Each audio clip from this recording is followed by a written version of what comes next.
A wall of Musk Oxen locks into a circle on a Norwegian ridge. Rumps in, horns out, calves buried in the middle holding against a blizzard, reading 30 below zero. The bull, facing the wind, tops 400 kilograms, wears an Undere coat 8 times warmer than sheep's wool, and stands on a mountain his species vanished from more than 30,000 years ago. Norway put him there. Or rather, Norway put 10 of his ancestors there. A and the mountain spent the next 70 years trying to take them back. And today, we're following one of the strangest, most stubborn reintroduction stories in Europe. How a herd that dropped to Tenenim als not once but twice somehow turned into a living Ice Age ecosystem engineer, a tourist economy, and a genuine ecological controversy, all on one Norwegian plateau.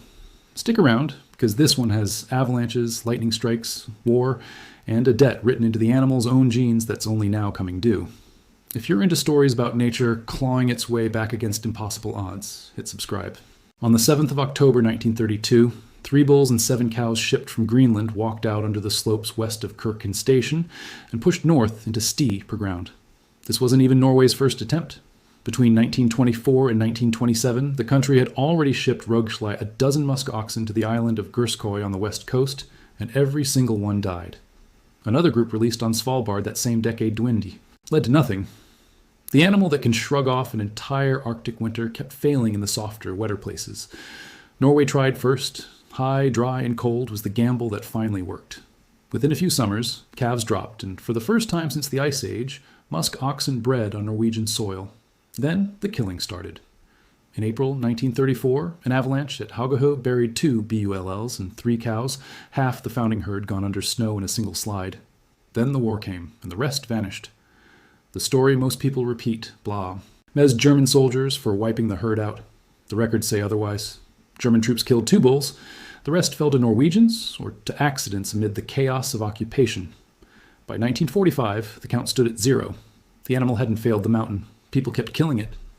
Norway tried again. Between 1947 and 1953, it hauled 24 calves and 3 yearlings from Migbukta in northeast Greenland. Disease ran through the holding pen at Dovrefjell. Accidents took more. By August 1953, just 10 were left alive.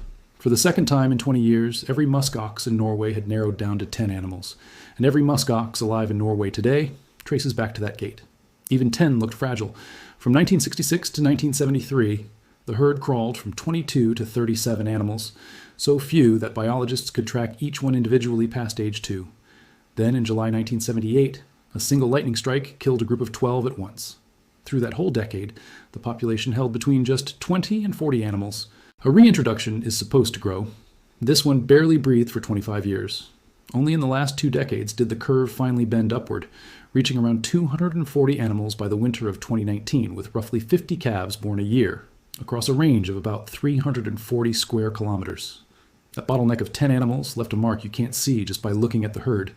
Every Norwegian muskox descends from a handful of Greenland calves, and the Greenland they came from was a world almost free of the diseases and parasites that crowd a Norwegian mountain shared with sheep and reindeer. The founding animals arrived with thin genetic variety and thinner immunity, superbly built for cold and starvation, but naive to almost everything else. It's a debt that comes due later in this story. Part of why the herd finally took off may have been warmth itself. In Greenland, researchers found that a longer growing season swells musk ox numbers the following year. More autumn grass, meaning more calves surviving their first winter. The same warming climate that now sets traps for the herd may, for a few decades, have quietly fed it. This isn't really an ox in the everyday sense. It's the last large surviving animal of the mammoth steppe ecosystem, and it held on through the end of the Ice Age by being essentially unkillable in the one way that mattered. It doesn't run from wolves. It forms the circle. Adults facing outward, horns lowered, young pressed into the center, and waits. The same defensive wall that beat wolves for tens of thousands of years is exactly what the bull on the ridge throws up against a modern blizzard. But survival was never really the interesting question here. The interesting part is what these animals do to the ground under their hooves. At Zackenberg Research Station in northeast Greenland, SC scientists from Aarhus University and the Danish Center for Environment and Energy have followed musk oxen since 1996, fencing animals out of test plots to see what a grazer-free landscape does. He results ran completely backward from intuition. Pull a big grazer off the land, and you'd expect it to flourish. Hesh. Instead, moss and dead plant litter piled up, and in some fenced plots, above-ground plant mass more than doubled. That sounds like recovery. It was the opposite. The thick moss smothered the grasses and sedges that actually pull carbon out of the air. When the research team kept musk oxen out of plots between 2011 and 2013, the land's carbon dioxide uptake fell by 47%, and its methane release fell by 44%. Together enough to flip the patch's net effect on the climate. The grazed, chewed, downground was actually the stronger carbon sink, by roughly double. In a place with almost no other large grazer, one animal's appetite sets the terms for what grows, how much, and where. Ecologist Eric Post had already shown these same animals knock back dwarf shrubs and lift plant diversity, pushing back against the shrub expansion that a warming climate drives, and they redistribute nutrients across the mountain as they move. The Zackenberg work found musk oxen feed.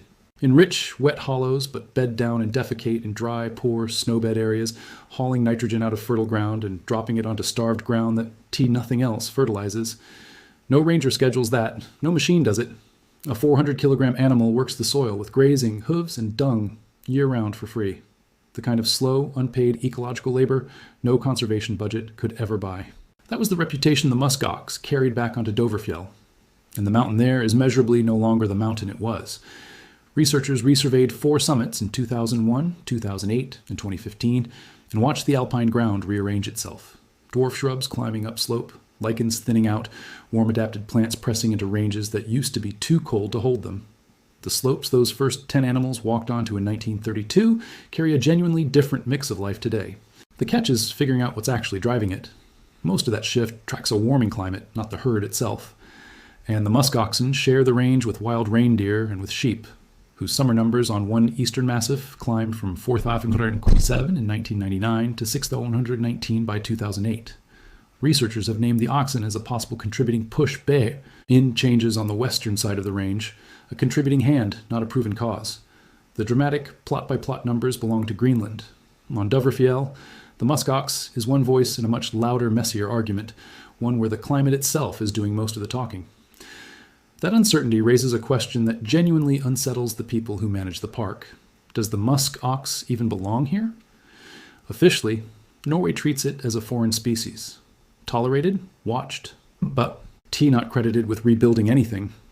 The park was never built for it. Dovrefjell's Sundalsfjella exists to guard Norway's last wild reindeer herds, the Snøhetta and Knutsjø populations, and the concern is whether this ice-age nuke Omer crowds them off the best ground. The question is live enough that researchers now trace it through droppings, pulling DNA from musk ox and reindeer, do to map exactly what each animal eats and where their diets collide. Toril Bakken, who has tracked the herd for the Norwegian Environment Agency for years, works that exact question every season. 70 years on, the loudest fight about the musk ox isn't about what it built. It's about whether it should even be there to build anything at all. And yet, the clearest sign the mountain changed has nothing to do with carbon or shrubs. It's the people. 10 animals turned an empty plateau into one of the few places on Earth where you can weigh elk out and watch a living Ice Age herd in person. A dedicated muskox trail opened in 2017 and guided safaris now run daily from June to September, with operators advertising a 99% chance of a sighting. One outfit at Kongsvold runs the only muskox safari on horseback in the world. The rail line that once carried buried fossil vertebrae to light now carries tourists out to look for the animal that same land helped bring back. The first sighting is almost always the same, a large brown rock on a far slope that, after a minute, moves. A plateau that held 0 musk oxen in 1945 now sells the sight of them as its main attraction. But every trail carries the same warning: keep 200 meters back.